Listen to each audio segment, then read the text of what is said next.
Deise chegou? Oi! Tá sem som Oi. hoje. Estamos sem som? É só para você o som hoje. Ah, pois é. E pra mim falhou, então. Tá com som Alô? agora? Oi? Tava com som. Alô, Oi, atenção. Fala deles. Oi, estamos Alô? aguardando os nossos técnicos de som e imagem.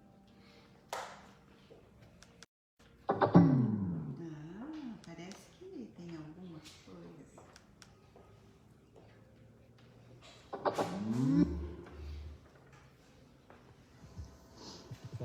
Alô? Aqui deu, agora só sim. que tá... Alô? Alô, já está... Não, Também não. também falhou. Aqui já falhou. Alô? Alô? Oi. Alô? Bom Oi, dia, oi. boa tarde, Não, boa ainda noite. não amanhece. Não. Alô? Se eu vou tentar acabar, acho. Não, eu não liguei pra tu. Alô? Alô? Alô? Pronto?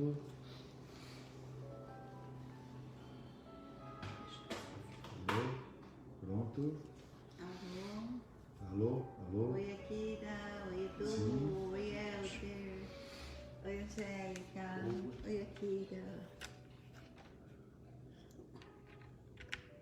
Alô? Oi. Alô? Ainda Sim. não? Estamos sem Não tá som. saindo ainda, aqui também tá.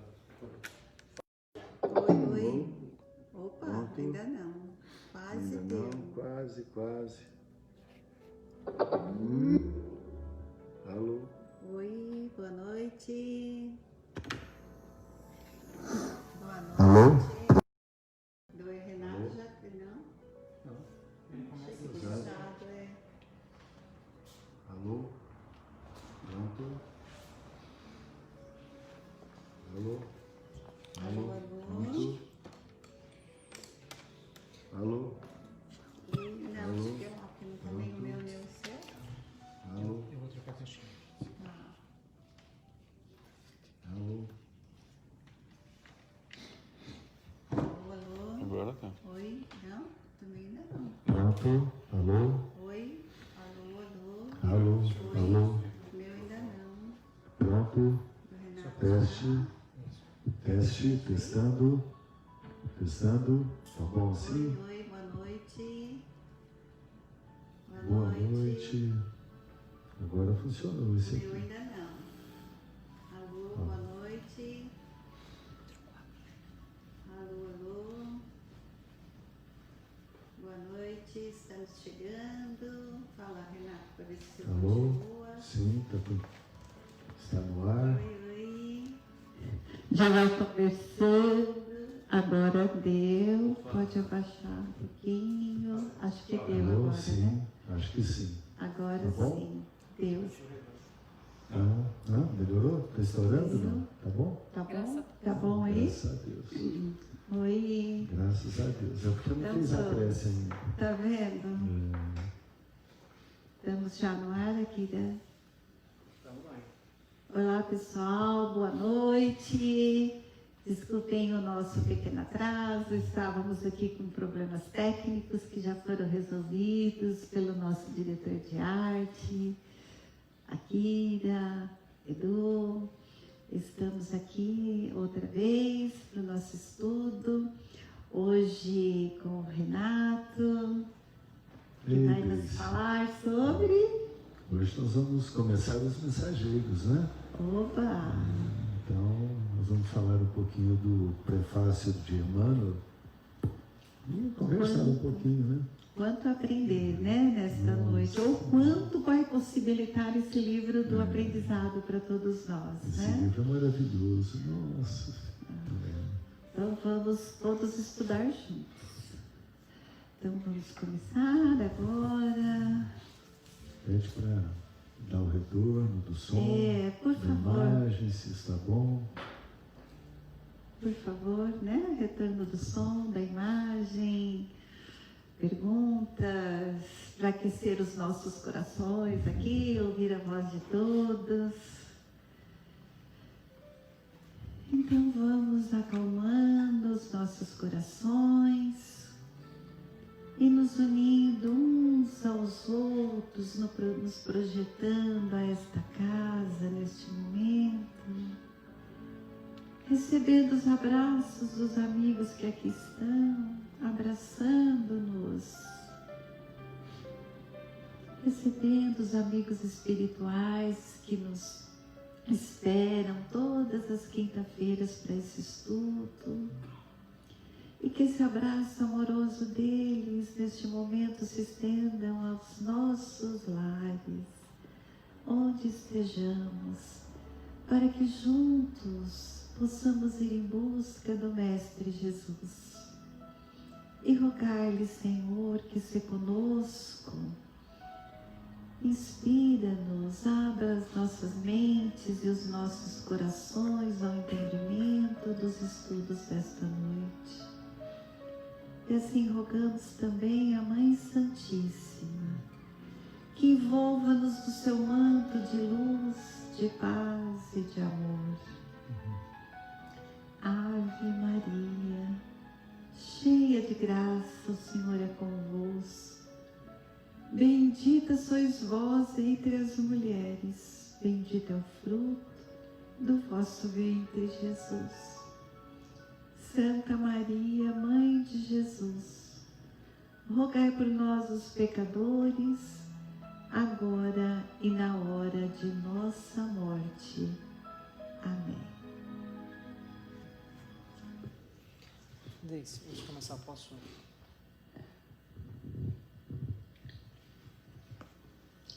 Então, nosso programa de hoje,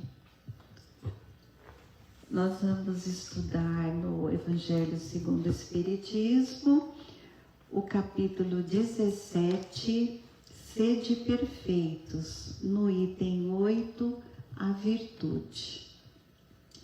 Depois vamos estudar no Livro dos Médiuns, o capítulo 7, continuando o nosso estudo sobre a bicorporiedade.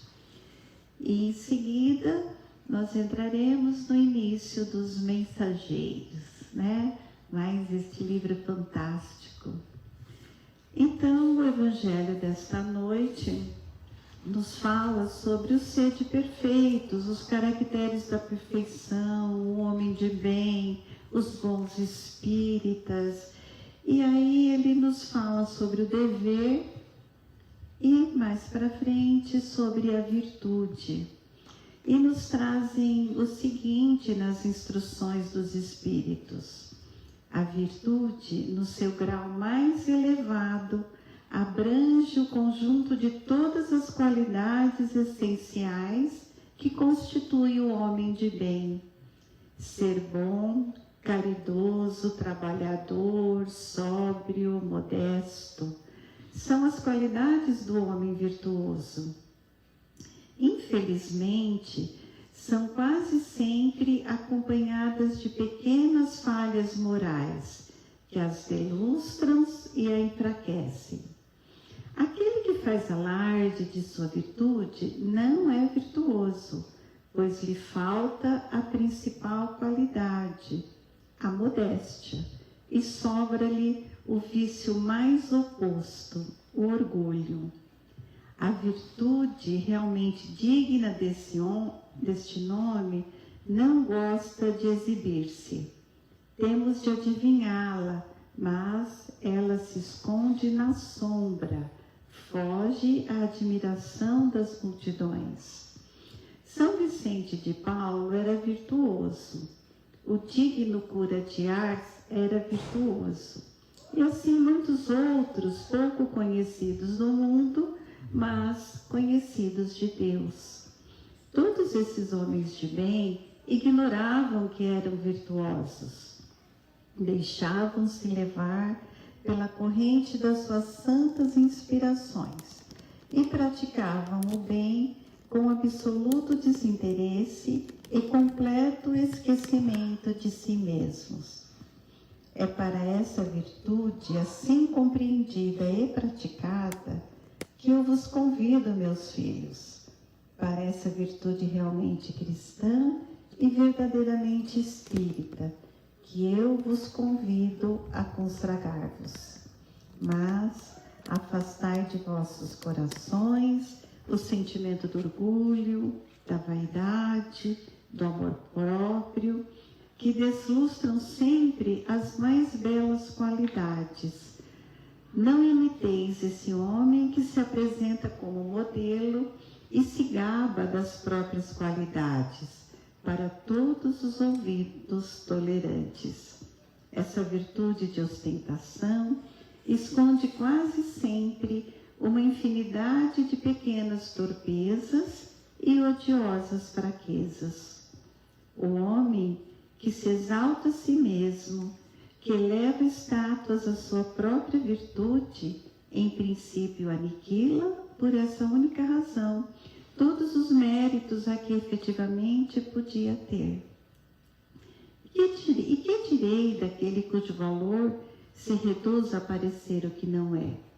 Compreendo perfeitamente que aquele que faz o bem sente uma satisfação íntima no fundo do coração, mas desde o momento em que essa satisfação se exterioriza para provocar elogios, degenera em amor próprio.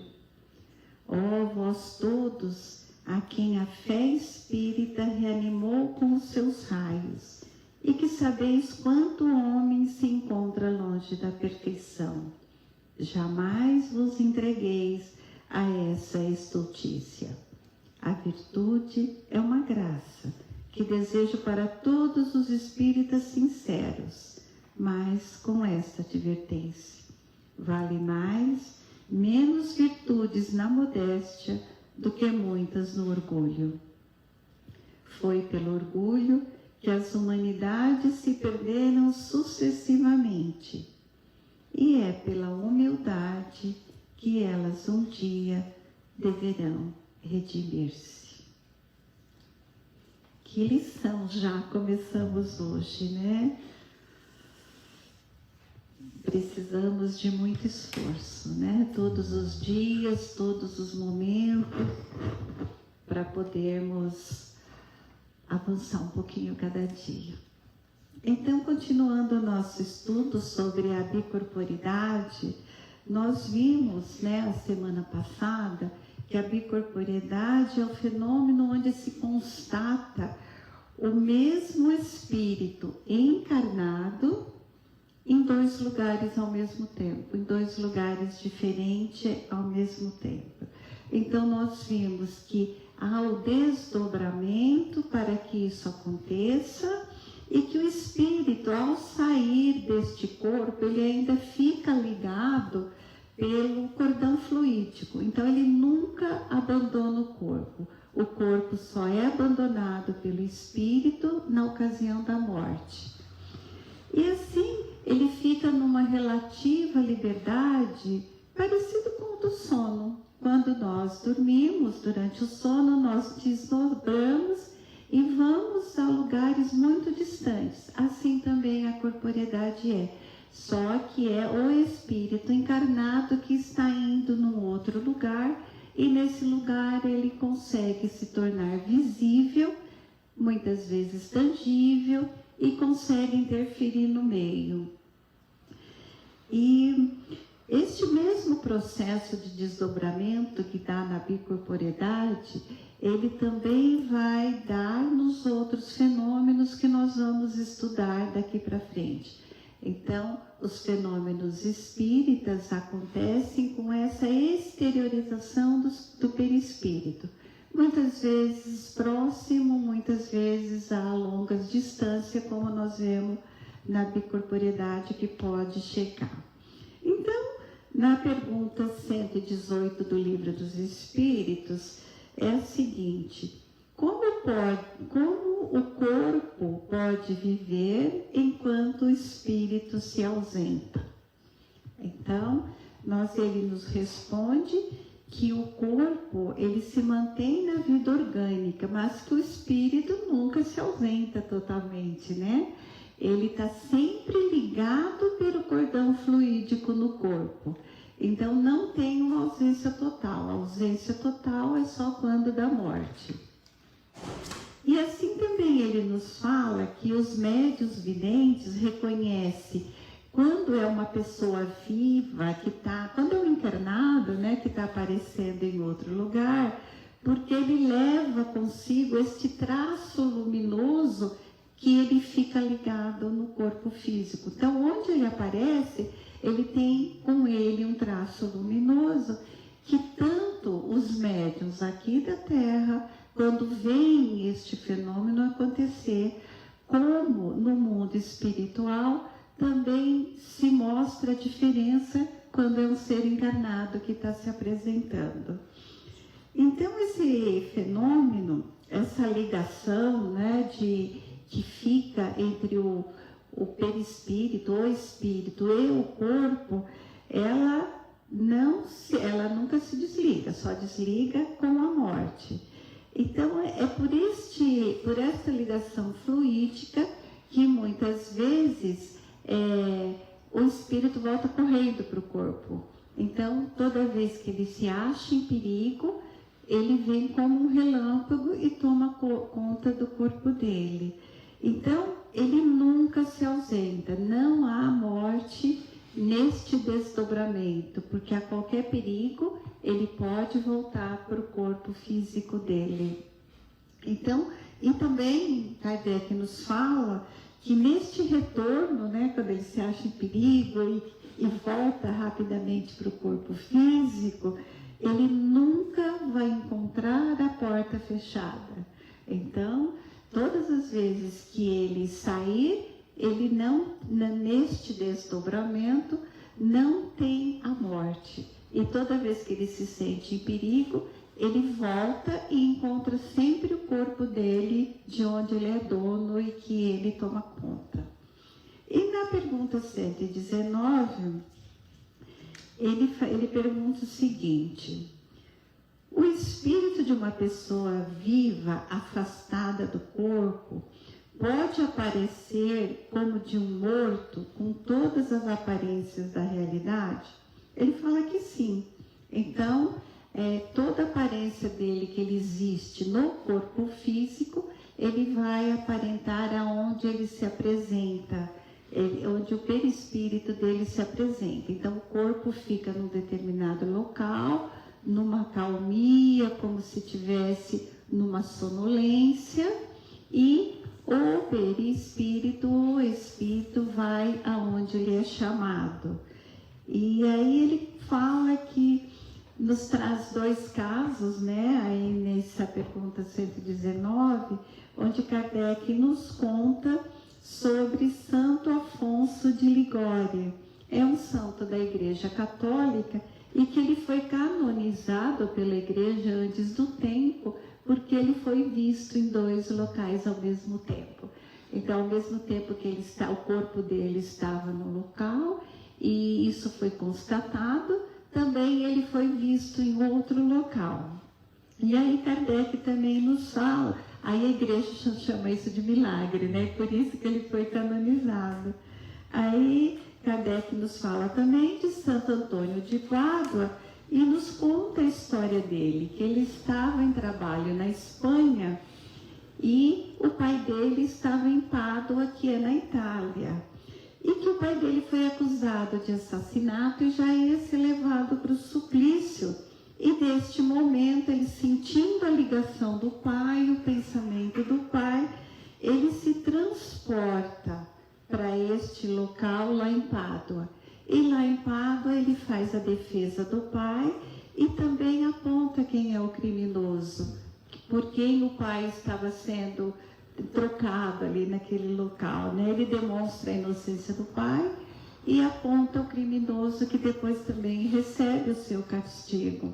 E também se constatou que neste mesmo momento que ele estava lá fazendo a defesa do pai, o corpo dele estava na Espanha. Então ele foi até Pádua, que era na Itália, e o corpo dele estava aparentemente na Espanha, aparentemente em calma. Então, ele também, Kardec pergunta se Santo Afonso poderia trazer algumas explicações sobre como acontece isso, né? Então, Santo Afonso, ele fala o seguinte, que quando o homem se desmaterializa pelas suas virtudes, como nós vimos hoje, todas as virtudes que o homem precisa ter para ele poder conseguir esse estágio de desmaterialização, materialização, onde quer estar, né? Então ele fala assim que é mais ou menos como se o espírito sentisse chegar um sono, uma sonolência, e ele sente um chamado e ele pede a Deus nessa hora que ele possa ir ajudar onde ele está sendo chamado. Então que nessa hora o seu espírito, né, deixa o corpo momentaneamente, como se estivesse nessa calmia, assonado, e segue com uma porção do seu perispírito aonde ele é chamado, e lá ele se apresenta e interfere no meio e faz a ajuda que é necessário. Então ele fala o seguinte, que o corpo que fica no local, o corpo físico, ele fica mais ou menos inerte, é como se estivesse sonolento, como ele estivesse numa letargia ali, mas que ele permanece o tempo todo consciente. Então, esta porção que fica nele, mas que também foi com o seu duplo, que eles chamavam de duplo naquela hora, controla tudo. Por isso que ele volta correndo quando ele sente algum perigo aparente. Então, ele está sempre ligado por esse liame que ele nunca solta, que só é cortado com a morte. Então, ele fala também que esse estado, né, de desmaterialização, é muito dos espíritos que já conquistaram um determinado grau de elevação. Então, neste grau de elevação, ele pode estar em qualquer lugar, né? Como a gente sabe hoje que Deus está em tudo, que Cristo está em todos nós, no planeta Terra, e que este que fica ali, o corpo que fica ali, pode se apresentar num estado de êxtase, porque mesmo ele estando em estado de sonolência, consciente, ele está sentindo tudo o que está sendo presenciado no outro lugar, na onde o seu ser, né, o seu espírito foi para ajudar. Então a gente vê que eles nos trazem uma nota que ele fala assim, que a alma não se divide, ela apenas irradia em todos os lugares que ela puder alcançar, quando ela já encontrou esse estado mais elevado do ser. Então ele fala que este estado, que essa manifestação, quando ela se irradia, ela pode se fragmentar como a luz quando refletida no espelho. Então este é o estado que esses espíritos mais elevados, e que todos nós estamos a caminho, né, digamos assim, ainda nós estamos num plano mais inferior, mas é um estado que todos nós alcançaremos um dia, é um estado que o Cristo nos prometeu, né? Que todos nós um dia estaríamos com Ele. Então, acredito que quando esses espíritos elevados, eles sentem o Cristo, os ensinamentos do Cristo, o amor dentro deles, eles conseguem se fragmentar em muitos pedaços e chegar aonde puderem ajudar, né? Onde forem chamados e puderem ajudar. Então, por hoje é só. Agora nós vamos continuar com o Renato, que vai nos falar sobre os mensageiros. Oi, Renato. Oi, Deise. Ficou quietinho até agora? Fiquei, eu sou quietinho, né? Então, boa noite a todos.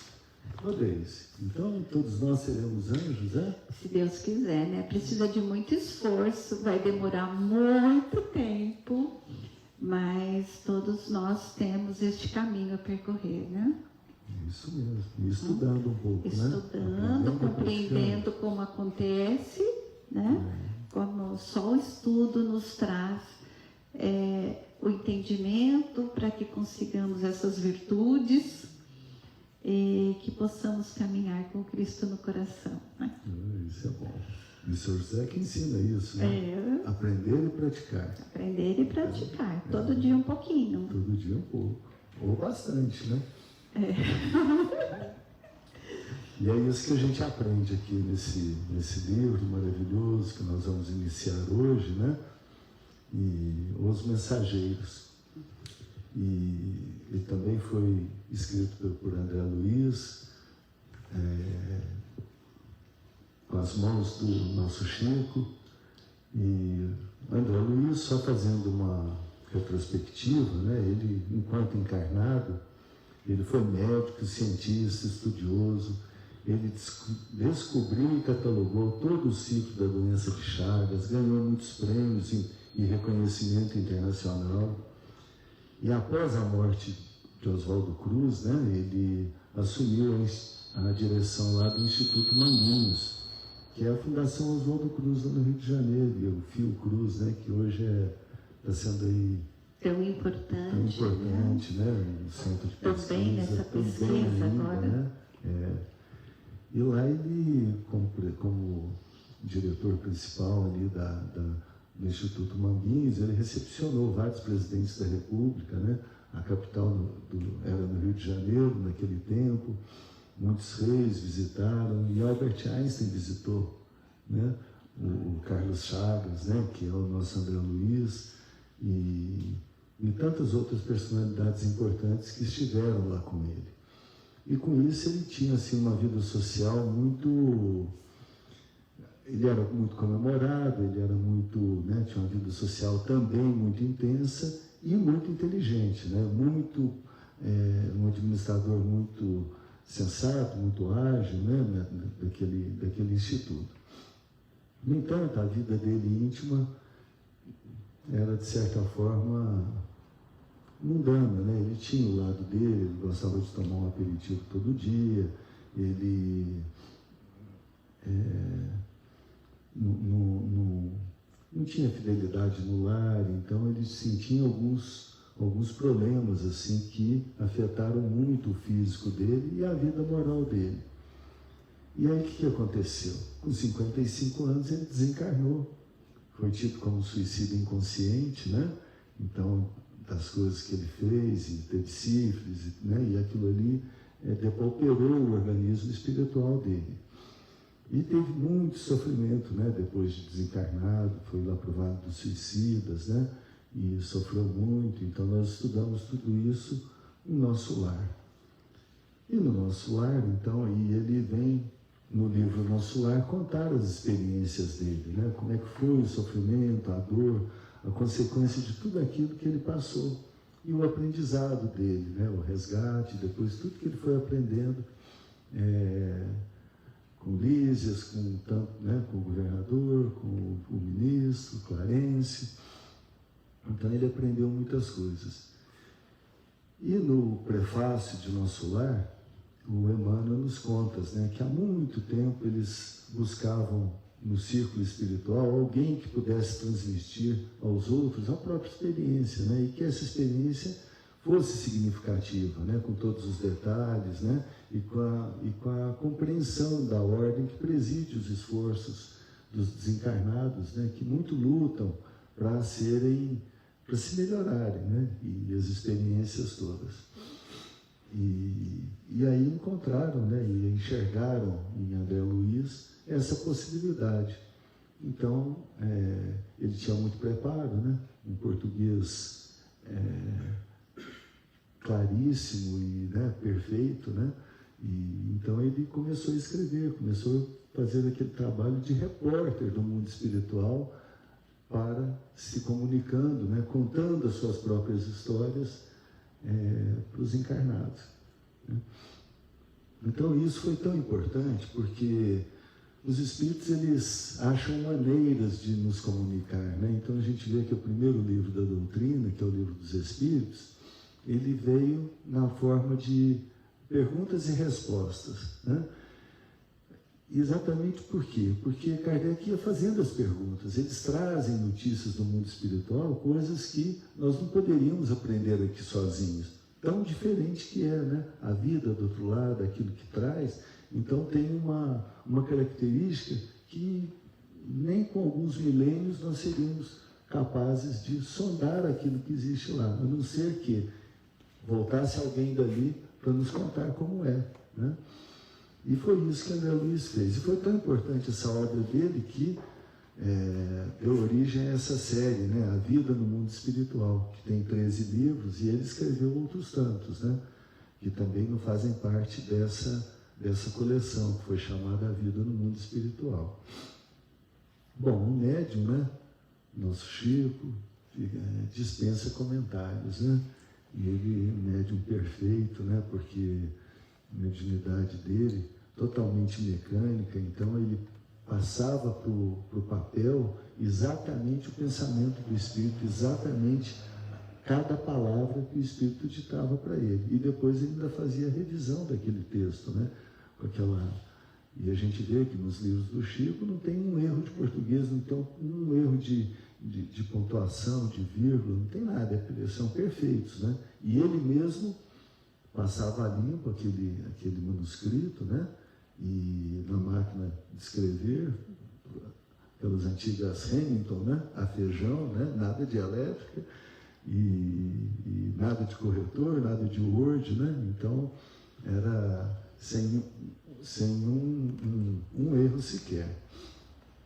E os mentores, né? Então, da obra do Chico, Emmanuel e Dr. Bezerra, e uma pleiade de espíritos superiores que coordenaram essa obra do Chico, né? Toda a obra do Chico foi coordenada por eles, e de maneira que tudo que André Luiz mesmo escreveu, ele foi tudo revisado, né, pelos espíritos de escola, para que não houvesse nenhuma interpretação errada e para que ele falasse exatamente aquilo que poderia ser dito e da forma mais adequada.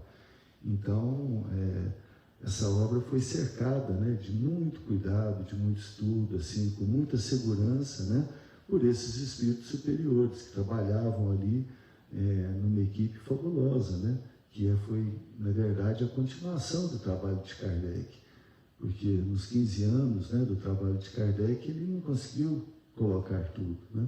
Então, esses livros que vieram depois contam os detalhes da comunicação com os espíritos, da vida dos espíritos lá do outro lado e tudo que acontece. Então, é muito rico, né? Então, essa obra do André Luiz, e começa com o Nosso Lar, ela é muito, muito rica, tanto é que é a obra mais vendida, né? Aqui é o livro mais vendido, sem que o Chico tenha figurado nas paradas aí das editoras. Então vendeu mais de 2 milhões, né, de livros, né? E a obra do Chico inteira vendeu mais de 45 milhões de livros, de exemplares. E lá então o Emmanuel, né, que fez o prefácio de toda a obra do Chico, do Chico e especialmente do André Luiz, ele nos conta no Nosso Lar que André Luiz vem contar a você, então, repetindo o que ele escreveu aqui, dirigindo a nós, né?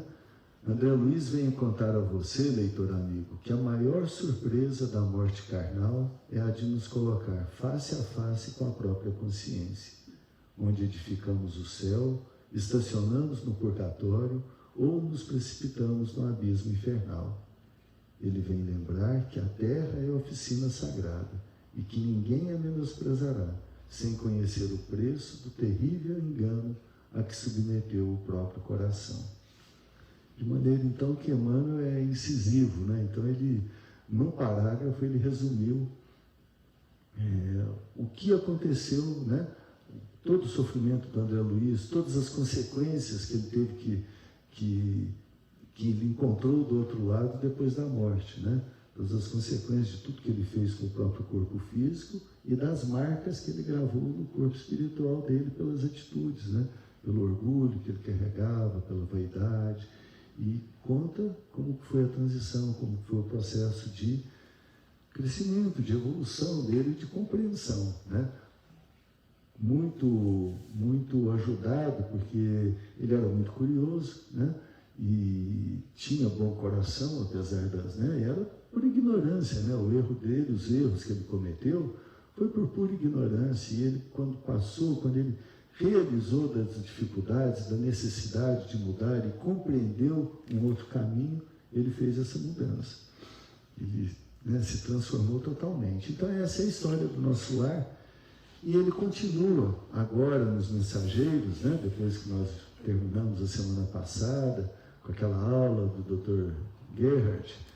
E então ele já como cidadão de nosso lar, ele vai ter outras experiências. E então ele começa a relatar aqui no livro Os Mensageiros, que é a continuação então. E nesse livro ele vai contar as experiências, né? Iniciando lá no Centro dos Mensageiros, especialmente a experiência dos médiuns que retornam, alguns melhores, outros nem tanto, outros tendo falhado na própria reencarnação, em tudo aquilo que prometeram, né? Não conseguiram cumprir muito, né? Ou muito pouco. Então, vários casos desses. E durante uma semana, né, eles vão numa excursão com o Aniceto, que é o instrutor que vai dirigir Vicente e o André Luiz, numa excursão de uma semana na Terra. E aí acontecem muitas coisas, né? E Emmanuel, então, ele conta, né, dessas experiências dos mensageiros espirituais, né? Então a gente vai ver o preparo que existe, né, desses mensageiros, o que eles fazem para ajudar as criaturas encarnadas, toda a dificuldade que passa por ali. E, naturalmente, ele começa colocando que a dificuldade que tem para as pessoas compreenderem o que é no mundo espiritual, porque é tão diferente, né? Os critérios são tão diferentes, a maneira que acontece, e ao mesmo tempo, em termos materiais, é tão igual, né? Tanto é que as criaturas desencarnam, chegam do outro lado e nem sabem que desencarnaram. Então procura o parente, procura o outro, e não consegue falar, então fica um pouco aturdido, mas é tão igual que eles, né, não conseguem saber que desencarnaram. Então ele conta que, naturalmente, né, o homem desencarnado, pela simples circunstância da morte física, não penetrou ainda os domínios angélicos, né? Então, quando a pessoa desencarna, aí a gente vai visitar e tal, e as pessoas falam, puxa vida, era tão bom, né? Quando na verdade não era, muitas vezes. Então não é porque desencarnou que se tornou bom. Só vira a página, na verdade, e continua a ser exatamente aquilo que era, né? Aqui na Terra, com as mesmas qualidades, os mesmos defeitos, os mesmos problemas, não é? E permanece, então, diante da própria consciência, lutando por iluminar o raciocínio e preparando-se para dar continuidade do aperfeiçoamento no outro campo vibratório. Então, ele usa esse termo, no outro campo vibratório, que é o campo dos espíritos, né? Então, a gente sabe que os espíritos existem, eles estão em toda parte, estão conosco aqui, né? Ao nosso lado, nós não os vemos. Assim como nós não conseguimos ver as ondas do rádio, as ondas da TV, não é verdade? O próprio micro-ondas, a gente vê o efeito dele, né? Mas não enxerga aquelas ondas ali. E nesse campo vibratório, né? Do campo que são os espíritos, né? E tudo que existe no mundo espiritual, os encarnados não conseguem ver, não é verdade? Mas existe e é muito real e está ali. E ele diz, então, que ele faz uma comparação muito interessante, né, do chimpanzé, né, Deise? Porque ele diz que um chimpanzé colocado num palácio, se ele pudesse escrever aos colegas dele, né, aos amigos dele de mesma evolução, ele ia descrever uma vida mais sublimada, né? Tudo, mas com as mesmas características, o alimento, em vez de ficar na floresta, fica ali naquele jardim, em vez de dormir ao relento, dorme num lugar abrigado, e tudo isso faz uma diferença e ele consegue perceber, né? O chimpanzé perceberia isso. Mas o que ele não perceberia? Ele não perceberia as questões que afetam a razão, né? Então, desse modo, ele encontraria muita dificuldade, ou nem não saberia dizer sobre os problemas do trabalho, da responsabilidade, da memória enobrecida, do sentimento purificado, da edificação espiritual, e tudo isso, né, relativo às conquistas da razão. Então, naturalmente, que nós também, né, eu acho que ele não quis nos chamar de chimpanzé, não é verdade? Mas nós não teríamos como, né, compreender a vida no mundo espiritual se não fosse contada a história por quem volta de lá para nos contar, né? Então eles voltam e nos contam, né? Eles trazem a resposta para nós, né? Daquelas famosas perguntas, né? Donkovi, Pronkovo, né? Então, esses livros do André Luiz, né? E a própria doutrina espírita vêm responder essas questões que afetam a humanidade desde quando a gente reencarna, né? Desde quando a humanidade está aqui na Terra. De certa forma, então, não se justifica assim a estranheza, né? Quando dos livros, né, que a gente lê e lê sobre o Aeróbus, por exemplo, e lê sobre as questões lá do mundo espiritual, e a gente fala, puxa vida, isso não pode, isso é ficção científica, isso é sonho, não é verdade? Então, em 1940, quando André Luiz falou da TV de plasma, falou do telefone, né? Do telefone sem fio, sem nada, sem celular, já pensou em 1940? Então, lá no plano espiritual já existia tudo isso. E ele conta, e aqui passava por mera ficção científica, um mero sonho, né? Ou imaginação da mente das criaturas. E a gente sabe que, e o Chico contava, que tudo que existe na Terra é uma cópia pálida daquilo que existe lá no plano espiritual, né?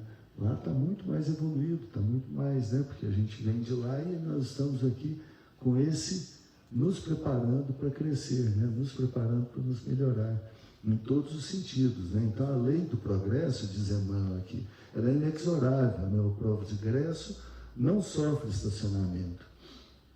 Então, a morte física, da mesma forma, ela não é salto do desequilíbrio, é passo da evolução, simplesmente. Então, a gente reencarna, cumpre uma tarefa, desencarna, aprende mais um pouco, depois volta a reencarnar pela misericórdia do Pai, e assim a gente vai sempre o quê? Sempre progredindo. Muitas vezes estacionamos, mas nunca retrocedemos, não é verdade? Aí a gente fala, puxa vida, mas a pessoa que comete uma coisa muito grave, né? Um crime muito grave, então, e ele era tão bonzinho, e se perdeu. Não, ele já tinha aquela tendência, e o que aumentou para ele? Aumentou a dívida, né, da criatura. Na verdade, ele não retrocedeu, ele já tinha, né, aquela tendência ali. Mas a dívida dele fica aumentada, né? Então, cada vez que a gente não consegue se conter, né, numa experiência assim, a gente se endivida um pouco mais e atrasa um pouco mais a nossa evolução, contrata um pouco mais de sofrimento, né? Então, são as coisas que podem acontecer, mas o progresso é sempre constante. Então, Emmanuel nos conta aqui que o que nos leva a grafar este prefácio singelo não é a conclusão filosófica, mas a necessidade de evidenciar a santa oportunidade de trabalho do leitor amigo nos dias que correm. Então ele conta do trabalho, né, no mundo espiritual, e ele evidencia essa oportunidade que ele chama uma santa oportunidade de trabalho, enquanto nós estamos aqui encarnados, né? E felizes os que buscarem na revelação nova, né, na doutrina dos Espíritos, o lugar de serviço que lhes compete na Terra, consoante a vontade de Deus. Então, a nossa quinta-feira é dedicada aos médiuns, né? E a gente ter claro na mente, né, a necessidade de servir, né? Porque o serviço vem de servir, né? Então precisamos servir de alguma forma, não interessa o que faça, né? Mas servir de boa vontade, com carinho, com atenção, né? Aquele que dá o copinho d'água com amor, né? Às vezes tem mais valor do que aquele que fala palavras tão lindas, né? E na verdade não as pratica. Ou pode ser que não as pratique, né? Então o Espiritismo cristão, nas palavras de Emmanuel, não oferece ao homem tão somente o campo de pesquisa e de consulta, mas revela a oficina da renovação, pelo esforço interior, pela disciplina de si mesmo e pelo autoaperfeiçoamento. Então, o nosso chamamento aqui, né, do Evangelho, de desenvolvermos as nossas virtudes, né, pelo esforço próprio, a disciplina na conduta, né, a retidão nos princípios, na caminhada da terra. E o Santo Afonso fala, né, que aqueles que caminham corretamente, aqueles que já conseguiram esse aperfeiçoamento, são aqueles que conseguem, né, fazer esse fenômeno aí, que não é uma mediunidade comum, né? Essa bilocação e esse... ela é própria dos espíritos evoluídos, né? Então, que maravilha, né? Muitos outros fenômenos, né, Deise? Servem a vários médiuns, mas tem alguns que só aqueles mais evoluídos que conseguirão, não é verdade? Aqueles que mais se esforçaram para conseguir. E conseguiram, né? Então ele fala do esforço, né, do concurso do divino trabalhador de boa vontade, que não falta o concurso, né, o concurso do Pai, a ajuda do Pai a esses.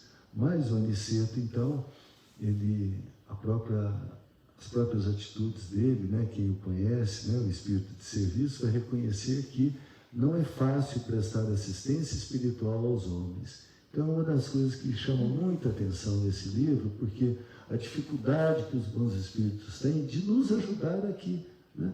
E se a gente não está disponível, se não tem a conexão, se não se liga, né? Se a gente está envolvido num envoltório de responsabilidade, ou do supérfluo, ou da ganância, ou do trabalho só na terra, sem pensar numa coisa mais elevada. Então são as várias maneiras que a gente desvia do caminho e a gente não entra em sintonia com os bons espíritos para que eles nos ajudem, né? Então aqui ele fala muito disso, nós vamos ver durante o livro, né, no decorrer, as dificuldades que esses bons espíritos têm para nos ajudar, para nos encaminhar, para nos, né? Então essa colaboração fraterna, né, dos planos superiores aos espíritos encarnados não é obra mecânica, diz Emmanuel. É difícil, né, para nos atingir, para nos, né? Então muitas vezes eles deixam que a gente se perca um pouco no caminho, aí depois da dificuldade, depois o doutor sofrimento chega, e aí a gente se emenda, não é verdade? E, claro, então, para receber essa ajuda, né, não poderá o homem fugir aos mesmos imperativos, né? É indispensável lavar o vaso do coração para receber a água viva, abandonar envoltórios inferiores para vestir os trajes nupciais da vida eterna. E ele, então, nos conta, dirigindo a nós, né? Se procuras, amigo, a luz espiritual, se a animalidade já te cansou o coração, lembra-te de que, em espiritualismo, a investigação conduzirá sempre ao infinito, tanto no que se refere ao campo infinitesimal como à esfera dos astros distantes. Olha só que beleza, porque o universo é infinito, né? Tanto no campo dos astros, quanto no campo infinitesimal. Cada vez, né, a gente vai entendendo as subpartículas, né? Vai entendendo o que é aquele DNA, o que é cada coisa, né? Que tem ali, e a gente ainda sabe que tem muitas subdivisões. Então, esse campo é infinito, né? Tanto pro lado dos astros, né? Quanto daquele infinitesimal. Mas só a transformação de ti mesmo à luz da espiritualidade superior te facultará acesso às fontes da vida divina. Maravilhoso, né? Só a elevação mesmo, a luz, né, da espiritualidade superior que vai nos dar acesso a esse entendimento. E aí a gente vê que os russos, né, os cientistas russos, assim como aqueles da NASA, estudaram muito o espírito, né? Estudaram muito o magnetismo, sem conseguir tirar deles muita coisa, não é verdade? Por quê? Porque isso só vai conseguir penetrar nesses conhecimentos tão profundos aqueles que têm moralidade. Então o homem não vai deturpar a lei de Deus. Não acessa. Não acessa, porque ele não consegue chegar ali, não é verdade? E é por isso que o magnetismo ainda é tão pouco explorado, porque nós ainda não temos, não só o magnetismo, mas muitos campos da ciência, né? Porque nós ainda não temos a moralidade para alcançar e poder entender. usar para o bem, né? Exatamente. Então é isso que ele coloca aqui, Emmanuel, né? Na sua sapiência, né? Então ele vem e nos coloca exatamente isso. E termina da seguinte maneira: e sobretudo, recorda que as mensagens edificantes do além não se destinam apenas à expressão emocional. Expressão emocional, né?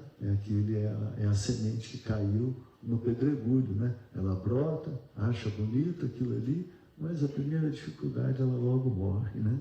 Então, essas mensagens do além não se destinam a essa expressão emocional, mas acima de tudo ao teu senso de filho de Deus, para que faças o inventário de tuas próprias realizações e te integres de fato na responsabilidade de viver diante do Senhor.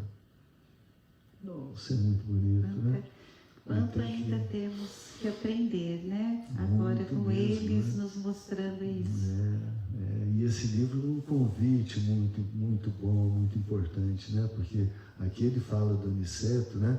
Assim como lá no nosso lar nós nos apaixonamos, né? Pela veneranda, pelo ministro Clarencio, né? Pelo Lísias, pelo próprio André, pela dona Laura. E aqui nesse livro, então, tem personagens maravilhosos também, que um é o Aniceto, né? E depois a Ismália, o Alfredo, o Vicente, companheiro de André Luiz, não é verdade? A dona Isabel e o seu Isidoro. Meu Deus do céu, é muitas experiências que eles estão nos trazendo, né? Muito, muito mesmo. Nossa, é uma benção. Esse livro é maravilhoso, né, Deise? Ô Renato, você nos contou aí, né, que André Luiz, ele vem como repórter do mundo espiritual. Então, muitas vezes, quando a gente lê os livros, a gente fala, como é que ele guardou tudo isso, né, para depois escrever? Como é que ele fixou tantas preces, tantas coisas? Então, aí a gente viu hoje que ele tem toda essa ajuda dessa pleiade de espíritos que estava ali ajudando, né? Acho que mais ou menos assim, passando o filmezinho na cabeça dele de tudo que aconteceu, para que ele fosse escrevendo para nos trazer, não é isso? Sim, sem dúvida. Então eles têm muito... E a própria tecnologia, né? Os aparelhos que existem no mundo espiritual, então com certeza ele fez muitas gravações, né? E além da inteligência prodigiosa, né? Para ele entender o que estavam passando para ele da forma que tinha que ser trazido para nós. Sim. E você imagina, isso é o que ele escreveu, mas esses diálogos, né, eles se alongavam muito mais, né? E ele transcreve aquela parte que a gente ainda sumarizada consegue que a gente entende. Exatamente. E essa ligação dele com o Chico, como aconteceu? É maravilhoso, né, Deise? Porque, assim, uma obra dessa de tanta responsabilidade, então o Chico contou que antes de André Luiz ditar para ele, né, usar o corpo físico dele, o próprio braço, né, os comandos dele para escrever os livros, ele, 2 anos antes, Emmanuel trouxe ele em casa, né, e ele viu aquele senhor ali, aquela pessoa ali, Emmanuel apresentou, falou que estavam programando um novo trabalho para eles. E ele, então, muito prazer, ele viu ele se refere àquele cavalheiro, né, que começou a ficar íntimo dele. E como devo chamá-lo? Aí ele pegou, olhou do lado e estava o irmão do Chico dormindo na cama, né? Na cama dele ao lado. E como é que chama seu irmão? Ele é André Luiz. Ah, então você pode me tratar de André Luiz, né? E daí, desse dia em diante, durante 2 anos, Deise, André Luiz, frequentou os trabalhos do Chico, ia junto com o Emmanuel, né? E para se afeiçoar, e ali eles conversavam. O Chico, ele vivia nos 2 mundos, né? Então ele tinha uma clareza assim muito grande daquilo que ele enxergava. Então ele, nesses 2 anos, ele se afinizou, né, com André Luiz ali, com as perguntas e a maneira de trabalho. E André Luiz também viu, né, tudo como que eram, né, os procedimentos. E daí sim ele iniciou o primeiro livro, que foi o Nosso Lar. E aí ele também viu assim que como o Chico se conduzia como ser humano, né? Também para poder ter essa interação, não é isso? É verdade.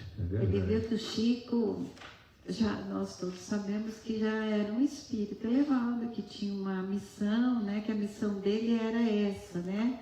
De nos trazer tudo isso, de ser o intermediário de tudo isso para chegar na gente, mas que também ele fez mais, né, do que só essa missão que ele veio cumprir, né? O Chico fez muito mais do que só trazer os livros, né? Ele, como ser humano, nos ensinou muita coisa, não foi? Ensinou muito, né, Deise? O Chico era o evangelho vivido, né? E segundo consta, ele extrapolou muito, né, o planejamento dele reencarnatório das obras, né? Ele conseguiu fazer pela dedicação, pela retidão dele, né, e a disciplina dele muito grande, ele fez muito mais, né? Então eles programavam uma quantia, chegavam naquilo, tinha mais e mais, e ao passo disso ele ainda ia fazendo todas as outras coisas, né? Quantos amigos ele teve, quanta orientação ele deu, quantas mães ele atendeu, né, pela psicografia. Então, assim, ele extrapolou, né, o planejamento dele, né? Ele é daqueles que excedeu, né, muito aquilo que foi planejado, né? Ele veio nos ensinar tudo aquilo que Kardec, né, trouxe nos livros, como a gente se melhorar, né? Porque a gente fica perguntando de onde viemos, para onde fomos. Então Kardec falou para a gente, não, nós viemos do mundo espiritual e vamos voltar para o mundo espiritual. Mas ficou a parte do meio. O que estamos fazendo aqui, né? Então é isso que eles nos trazem como exemplos, né, do que acontece entre os 2 planos, nessas indas e vindas, nesse o que se planeja lá e o que a gente consegue fazer aqui, né, ainda. É verdade, é exatamente isso, isso, né? Que ele vai nos contar bastante. Ele nos conta muito, né? E o Chico, ao passo dos livros dele, né, ele exemplificou com atos mesmo, né? Então, os ensinamentos dele, aqueles que caminharam com o Chico e aprenderam tanto com ele, eu acho que daqui a um tempo nós não vamos acreditar que alguém passou pela Terra com esses predicados dele, né? Se bem que estão voltando muitos, né? Muitos. Para fazer essa mudança. E aqui também ele fala, Emmanuel nos fala, que grande número dos nossos problemas, né, em acreditar na espiritualidade superior e nos fazer caminhar para chegar lá, ele fala que a gente precisa de muito conhecimento. A gente precisa saber o que existe lá, né? O que estamos fazendo aqui, como podemos melhorar aqui e como voltaremos para lá, é isso? É exatamente isso. E tem aqueles que têm uma fé inquebrantável, né? Então, eles não têm tanto estudo, não têm tantas explicações, mas tem aquela fé, tem aquele conhecimento, mas são poucos, né? Trouxeram esse conhecimento? Trouxeram esse conhecimento. Mas fizeram em outras vidas, Fizeram né? em outras vidas. E outros como nós, assim, que precisa da luz da razão, né? Da compreensão dessas consequências, da compreensão do que existe do outro lado, uma compreensão melhor da lei de Deus, para que a gente pare e fale assim, puxa vida, Eu tenho que mudar de jeito, não é verdade? Eu tenho que caminhar diferente pela Terra. E é essa que é a grande mensagem, né? E Emmanuel fala também aí da dificuldade que os espíritos têm para nos ajudar, né? Então, esse conhecimento vai nos fazer com que nos abramos de alguma forma para que recebamos essas inspirações, essa ajuda do mundo espiritual. E é assim que a gente cresce. Sem dúvida, né?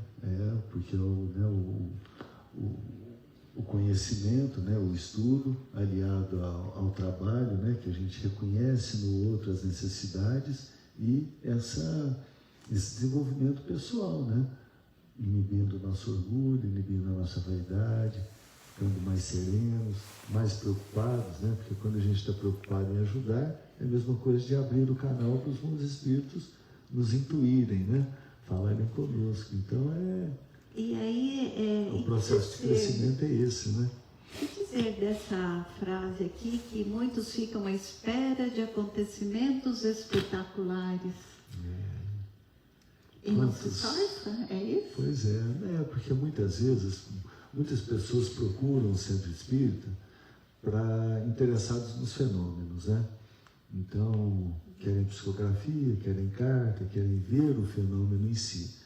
Mas não se preocupam com a parte íntima, né? Que é o que é mais importante. Então, as curas se dão, né, numa casa espírita, por exemplo, para chamar a atenção da criatura, para chamar a atenção dos que estão em volta, que existe algo superior, né? Que existe um poder da fé, que existe algo diferente acima de nós mesmos. E aí sim, compreendendo dessa maneira, a gente tira proveito, mas só por curiosidade, aquilo morre. Por isso que a gente tem sempre, quando começa a aprender, a gente tem que procurar um serviço. Ali na casa espírita, ou no nosso lar mesmo, ou no nosso local de trabalho, né? A gente tem que procurar esse serviço, procurar servir sempre. Sem dúvida. É assim que a gente vai aprender a se abrir um pouquinho, se mostrando útil, eles vão conseguir uma brechazinha para nos ajudar. É isso mesmo. Não, o nosso campo de trabalho para o Pai Celestial é em toda parte, né? É isso que você falou mesmo. É no lar, é no trabalho profissional, é na rua, é na convivência, né, com todos. Mas, né, o trabalho na casa espírita tem uma nuance diferente, porque a gente, ao par que nesse trabalho a gente aprende, a gente vê através dos estudos, na verdade, uma palestra de evangelho, toma passe, né? Então é importantíssimo a gente tomar passe uma vez por semana, porque ajuda a equilibrar, ajuda a gente manter a mente mais serena, na verdade, e a gente está ali no meio de quem quer ajudar também, e daqueles que são necessitados, na verdade. Então esse convívio com os necessitados e o convívio com os próprios amigos, que tem o mesmo intuito, o mesmo interesse, em aprender, né? Em se melhorar, em conhecer. Exatamente. Né? Então a gente constrói assim uma afinidade, uma fraternidade que, né, a gente, em pouco tempo, sente feliz na hora que encontra essas pessoas queridas, né, do nosso coração. Sem dúvida. Ô, Akira, temos uma pergunta, um comentário? O Leandro Ribeiro pelo Facebook. Deise e Renato. Algumas pessoas que perderam seus entes queridos depois de um tempo tentam uma comunicação através da psicografia. Alguns conseguem e outros não. Por quê? O espírito ainda não está apto a se comunicar? Bom, dizia o Chico, Leandro, que o telefone só toca de lá para cá, né? Então, isso é uma questão, mas depende muito. Nos livros a gente encontra, tem muitos critérios, né? Primeiro que não tem tantas casas espíritas e médiuns preparados para receber essas mensagens de maneira segura. Depois, depende também do merecimento da criatura, né? Tanto de quem dá a mensagem quanto de quem recebe, né? E aí, principalmente essas oportunidades, né, Deise? Então, não é fácil mesmo, né? Depende também de uma afinização, né? Daquele comunicante com o médium, de ter essa sintonia espiritual para conseguir essa mesa. Então, Leandro, depende de vários fatores, né, Renato? Não só da parte física, de fluidos, né, que tem que ali combinar, como também tem que estar numa sintonia para poder captar essa mensagem. Tem que ver, como você falou, o comunicante, se ele tem condições de trazer essa mensagem. Muitas vezes, nos livros do Chico, quando ele trazia algum conforto, né, para aqueles que iam lá procurá-los, trazia assim, parentes, né, que já tinham condição de vir trazer uma mensagem para a mãe sobre seu filho.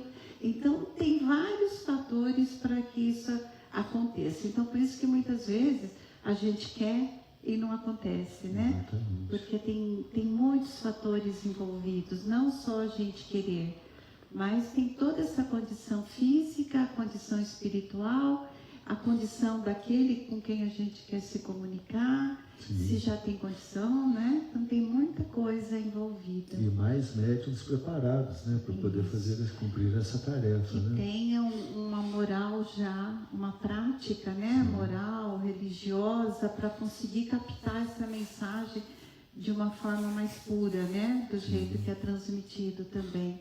Porque muitas vezes a gente também vê muita mensagem por aí que serve para qualquer um, né? E a pessoa fala, veio isso, veio 10 mensagens iguais. Mas, no fundo, todos nós precisamos dessas mensagens de conforto, né? Sim. Mas vai da fé, né? Muitas vezes a gente quer a mensagem específica pontual daquele parente pontual. Mas tem muitas outras coisas que chegam a nós, né? Então, nenhuma prece, nenhuma vontade sublimada fica sem resposta. Seja num trecho do jornal, seja num conselho de um amigo, seja num filme, não é verdade? Seja numa página de um livro. Então, Deus nunca nos deixa sem resposta. O importante é a gente estar aberto para compreender e saber que aquilo ali poderia servir para qualquer um. Mas está servindo para mim nesse momento. Né? Todos somos então, necessitados. Que bom, estava precisando disso aqui. E a gente pensa que, então, é o seguinte, foi o Pai Celestial que mandou essa mensagem para nós, né? Muito melhor do que se fosse a mãe, porque se fosse outro ali, que já desencarnou, na verdade, foi o próprio Pai, foram os próprios benfeitores que encontraram aquela forma de chegar ali, de nos tocar no coração, né? Temos mais uma pergunta. Boa noite, Deise e Renato queridos, boa noite a todos os queridos irmãos. Que delícia de explanação, Deise e Renato, que gostoso. Com relação, por exemplo, né, que é sempre dito que o espírito não involui, né, ele sempre, por mais que ele cometa crimes e tudo mais, como você mesmo mencionou agora, né, Renato, que ele não vai retroceder. Então, como que vai ser nesse momento de transição do planeta, né? Quando ele está já passando de expiação para regeneração? E se eu bem entendi, é que aqueles que não se adaptarem à nova Terra, que eles irão para um plano menos evoluído, não é isso? E isso não seria retroceder, isso não seria involuir, você sair de um plano que bem no momento da transição você vai para um planeta mais atrasado? Oi, Dorô. Muito boa essa pergunta. E, na verdade, não é evoluir, né? Na verdade, a situação de progresso, né? A situação de evolução é íntima de cada um. Onde quer que nós estejamos, nós temos estamos numa determinada escala evolutiva, né, do ponto de vista moral, intelectual. Então, as criaturas agora nessa transição, é exatamente isso que você falou, aqueles que não tirarem a nota 5, né, em termos de moralidade, não tiverem aquele padrão mínimo para continuarem numa terra de regeneração, eles vão servir em outro planeta, né? Atendendo a outros santos, cuidando da própria evolução pessoal e ajudando aqueles que vêm ali numa escala inferior, ajudando para que eles progridam também. Então, aqui na Terra tem os exilados de Capela, né? Aqueles que vieram de Capela e, né, com falhas morais especialmente, e vieram ajudar nesse globo como com o intelecto, com a questão das artes, né? E sempre ajudando. Então, nada se perde. Nada se perde, né? Exatamente. Tem infinitas moradas, né? E em cada morada a gente tem a oportunidade de servir, não é, Deise? O mesmo Pai Celestial que é o Pai de todos, não é verdade? É isso aí. Pronto, Kira. Renato, então as suas considerações finais aí a respeito de tudo isso que você nos trouxe hoje. Bom, dentro da mensagem de Emmanuel, né, e de tudo que ele nos conta aqui já nesse prefácio, né, então eu enumerei algumas questões aqui que ficam para sempre, né? O trabalho como fonte de renovação mental, né, e do nosso progresso. Então nós não perdermos a oportunidade de trabalhar. A necessidade do estudo, da reflexão, que sensibiliza a razão e o coração. Então, quando a gente estuda, quando a gente lê o Evangelho, né, isso aí sensibiliza a nossa razão. E o coração também, nos toca pelo coração. Então, por isso que a gente sente melhor. E é isso que é a mensagem que esse livro vai nos trazer, não é? A renovação da esfera íntima de cada um, né? Então, a gente se renovar com novos pensamentos, com mais gratidão, desenvolvendo as próprias virtudes, né? E finalmente, então, que é a construção das virtudes em nós mesmos, né? Que é essa lição do Evangelho de hoje. Então, todos esses espíritos que nós vamos encontrar nas histórias, né? Que nós falamos aqui, esse próprio Aniceto, né? O André Luiz, a transformação íntima dele, né? A curiosidade, tudo que ele faz, o Vicente na maneira de se conduzir, né? E a Dona Isabel, que é um exemplo maravilhoso, né?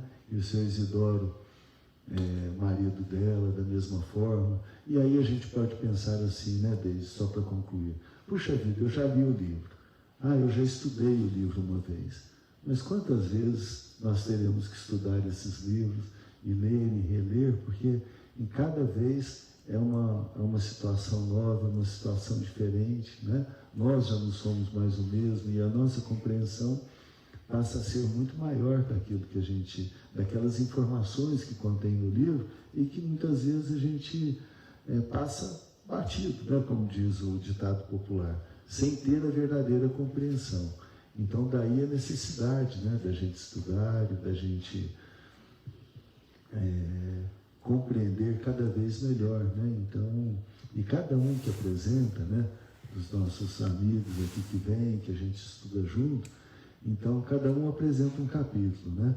E assim fazem reflexões maravilhosas que a gente fica... Suas vivências próprias, né? Que Sim. Muitas vezes a gente não passou por aquelas vivências, né? Exatamente. Não, e ver outros aspectos também, né? Da situação que se passa ali no livro e traz uma situação da atualidade.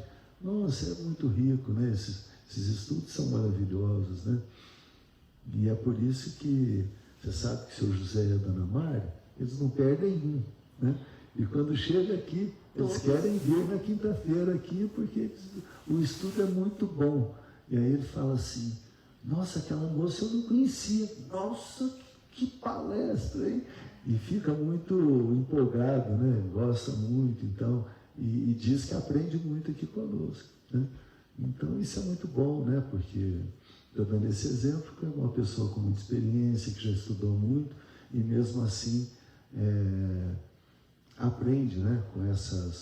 Com o livro que a gente vai começar agora. Mesmo para aqueles que já estudaram, que já leram, né? Esse livro é importantíssimo, né? Então, fica aí o convite, né? Que nós vamos fazer o estudo da mesma forma, né, Deise? Então, são 51 capítulos e cada semana a gente vai apresentar um capítulo, né? Então, nesse mesmo formato, né? que foi o nosso lar. E o capítulo é muito... É um capítulo já pode pequenininho, ler né? antes para trazer as dúvidas. Mas o ideal é esse, na verdade. Né? Seria interessante. A gente lê, né? Porque muitas vezes, quem lê pela primeira vez, ou depois que já leu Segunda, terceira, quarta, quinta, a gente não... Não, e a gente presta atenção muitas vezes na história, né? Mas no estudo é diferente. Quando a gente lê e depois participa de uma discussão, a gente sedimenta aquele conhecimento, né? Então abre a percepção para aquilo que é de mais importante ali, que eles escolheram na forma de dito um romance, mas na verdade não é romance, né? Tem informações, né, importantíssimas. Tanto é que é num livro desse aqui que falou-se da epífise, né? Em 1940, e acharam que André Luiz e o Chico fossem loucos. Agora a ciência está descobrindo aquilo que foi falado lá no Missionários da Luz, né? Sobre o repórter André Luiz nos anunciou para o mundo, né, a importância e o papel da epífise no corpo humano e na vida espiritual, quando não existia nem televisão, né, aqui. Achavam que não servia para muita coisa, né? Pois é, que era uma ervilhazinha fundamental que se apresenta através dela, né? E tantas outras coisas, né? Que bom, Renato. Então isso, fica aí o convite, né? Para os nossos estudos aí, de Os Mensageiros. Então hoje nós convidamos o Renato para fazer a nossa prece final. Não acredito que você fez isso.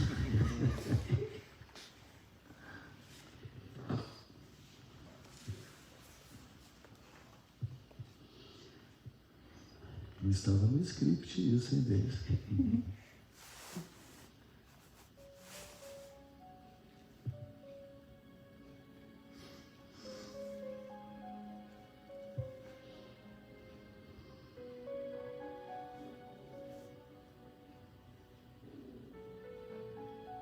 E aí, então, com o coração cheio de esperança, renovada nos estudos de hoje, nas reflexões, no contato com a espiritualidade superior, que nos ajuda sempre que estamos predispostos, sempre que damos a eles as condições mentais e do coração, para que eles falem conosco no íntimo. E a eles, então, a Jesus, nosso Mestre e Senhor, ao Pai Celestial, que nós elevamos essa prece de agradecimento. Agradecimento pelas bênçãos da vida, agradecimento, Senhor, pelas oportunidades que temos tido, pela família, pelo alimento, pelo trabalho, te agradecemos, Senhor. E pela bênção dos amigos, pela bênção da casa espírita, onde encontramos a nossa família espiritual, onde conquistamos tantos amigos, tanto amparo para a nossa vida, tantos bons exemplos. Agradecimento ao tio Chico, a André Luiz, a Emmanuel, por nos trazerem essas obras que nos ajudam tanto, que iluminam as nossas mentes, os nossos corações.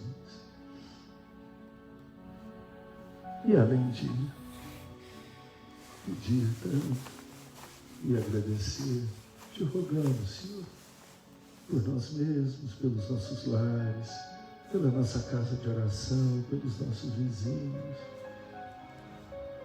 E também, Senhor, te rogamos pelos nossos governantes, para que governem com a bondade nas mãos e muito amor no coração. Pelos dirigentes de toda a terra, que tanta responsabilidade têm e que tanto têm preocupado as nossas mentes e ocupado as nossas mentes também. Que eles possam ser tocados nos seus corações e que a nossa terra se transforme pela bondade, pelo amor e pela paz. Pai nosso que estais no céu, santificado seja o vosso nome. Venha a nós o vosso reino, seja feita a vossa vontade, assim na terra como no céu. O pão nosso de cada dia nos dai hoje. Perdoa as nossas dívidas, assim como nós perdoamos os nossos devedores. Não nos deixes cair em tentação e livra-nos de todo mal. Que assim seja. Graças a Deus.